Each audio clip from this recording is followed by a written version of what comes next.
I was at the White House with my family, and we were getting a tour, and you know, Barack and Michelle and Sasha and Malia, and it's me and Jada and the kids, and we're walking through the White House. And the night before, Jaden had said to me, Dad, I got to ask the president about the aliens, you know, if we, I was like, dude, no, it's not cool. No, it's not cool. It's embarrassing. You have to take that opportunity. He knows. No, you don't. Yeah, because he's your son, so all you do is go, oh, I'm sorry. I was but like, answer the question. Jaden, do not ask the president. So we get into the situation room, and Jaden gets the look in his eyes, and he leans over, he says, Dad, what's my punishment? And I was like, Jaden, do not. So he looks, and, you know, Barack is talking about this situation room, and Jaden says, excuse me, Mr. President. And I was like, hey, Barack, man, hey, listen, Jaden. And Barack said, don't tell me. And in perfect form, like, this is why he's the president, he stopped and looked at Jaden and said, the aliens, right? And I was like, oh, shoot. And he said, okay, I can neither confirm nor deny the existence of extraterrestrials, but I can tell you, if there had been a top secret meeting, and if there would have had to have been a discussion about it, it would have taken place in this room. Oh! And Jaden was like, that's big. He's like, I told you, Dad, I told you it's aliens. I'm like, dude. See, now he's going to watch Men in Black 3 and think it's a fly-on-the-wall documentary about his dad. And is he still grounded then from that incident? Yeah, no. He's got about 8 or 9 more months. Okay. You know, embarrassing me for the president. But you should look into this. You got to find out. Come on, man. Do you want to find out? Listen, here's the deal. Aliens. I know. I have the top secret information. I just can't share it. You don't think I've made all of these movies and not been briefed by the White House? It makes sense now. Of course. I know. I just can't tell you. Will Smith's an alien. That's what he's saying. That's what he's saying. Oh, man. My son, every conspiracy theory, anything you throw at him, he loves it, believes it. And how old is Jaden now? 13. Wow, really? He's 13, yeah. So he is. You're not going to hold him down. He's going to ask what he wants. I know. Contrary to the rumors that you've heard, I was not born in a manger. I was actually born on Krypton and sent here by my father, Jor-El, to save the planet Earth. Pues a todos los hermanos donde llega este mensaje que estoy hablando con ustedes. To all my brothers and sisters who listen to this message.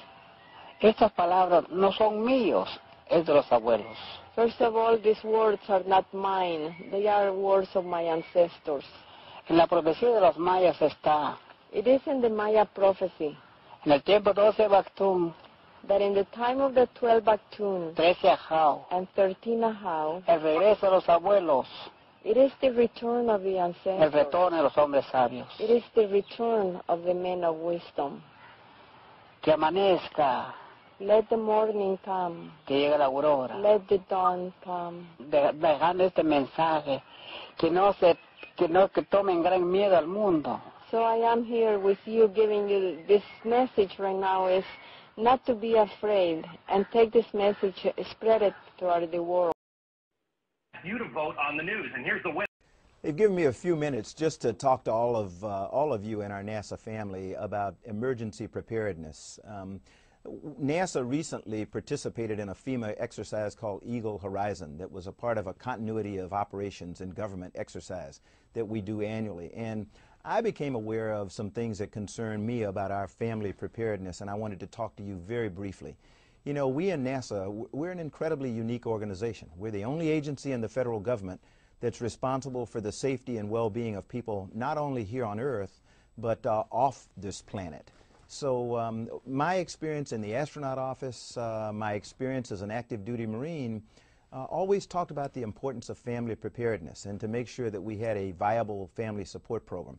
And I have concerns that ours right now is not as good as it ought to be. So what I'm asking all of you in the NASA family, whether you're out on the West Coast, here on the East Coast, along the Gulf Coast, up on the Great Lakes, think about the natural disasters that could occur in your area.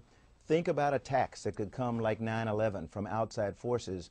and talk to your family about your work and what they need to do to prepare for the unforeseen. Develop a family preparedness plan in your house. Have an emergency supply kit available. Most people who live along the Gulf Coast always have an emergency kit for hurricanes. I'm not sure whether people out on the West Coast think about earthquakes and the like, but have an emergency supply kit at your home. Think about a family communications plan. Where are we going to meet if an emergency occurs and we're all over town? What are we going to do? Are we going to call each other on the cell phone? Just think about those things. If you have pets, think about a pet preparedness plan. How are you going to make sure that they're taken care of when you're spread all over the place? And then if you have family members who have special needs preparedness. The most important asset for us to successfully complete our mission is that our people, our families mainly, are taken care of so that we can come to work and feel good that if an emergency arises, our families are going to be taken care of. So I would ask you again, sit with your families, think about what you would do in an emergency situation. I hope that you'll embrace and support the Family Preparedness Program as we all get better prepared to deal with these emergencies. Know your stuff. Know what it is that you're going to do. Know what it is that you want your family to do if an emergency arises. But most of all, a former Canadian government official is warning we may be on the verge of intergalactic war, saying, quote, the Bush administration has finally agreed to let the military build a forward base on the moon, which will put them in a better position to keep track of the comings and goings of visitors from space, and to shoot at them if they so decide. I was introduced to the late Dr. Wernher von Braun in the U.S., the father of rocketry. In my first meeting with him, during that first 3.5 hours, he said to me, Carol, you will stop the weaponization of space, because there is a lie being told to everyone that the weaponization of space is now first being based upon the evil empire, the Russians. There are many enemies, he said, against whom we're going to build this space-based weapon system, the first of whom was the Russians, which was existing at that time. Then there would be terrorists. Then there would be third world countries. Now we call them rogue nations or nations of concern. Then there would be asteroids. And then he would repeat to me over and over, and the last card, the last card, the last card would be the extraterrestrial threat. Thank you very much. Today, I want you to open your mind. Open your mind to the possibility that one day we will make contact with an intelligent civilization in outer space that could be thousands, millions of years ahead of us in technology. We are talking about satellites in orbit, the Kepler, the Corot, new efforts to identify Earth-like twins in outer space. So inside the Earth, there is a very high civilization existing, particularly the head of the librarian inside of the Earth.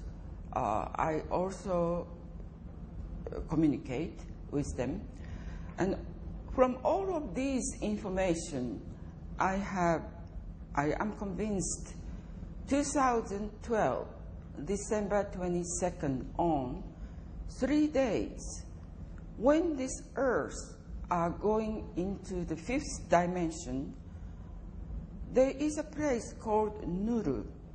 When we are passing through that place, 3 days, 3 nights, we are not able to use the electricity, the completely darkness, day and night. No sun, no stars, no light at all. We are completely in dark 3 days. No mass media or no information are announced to these people on this planet.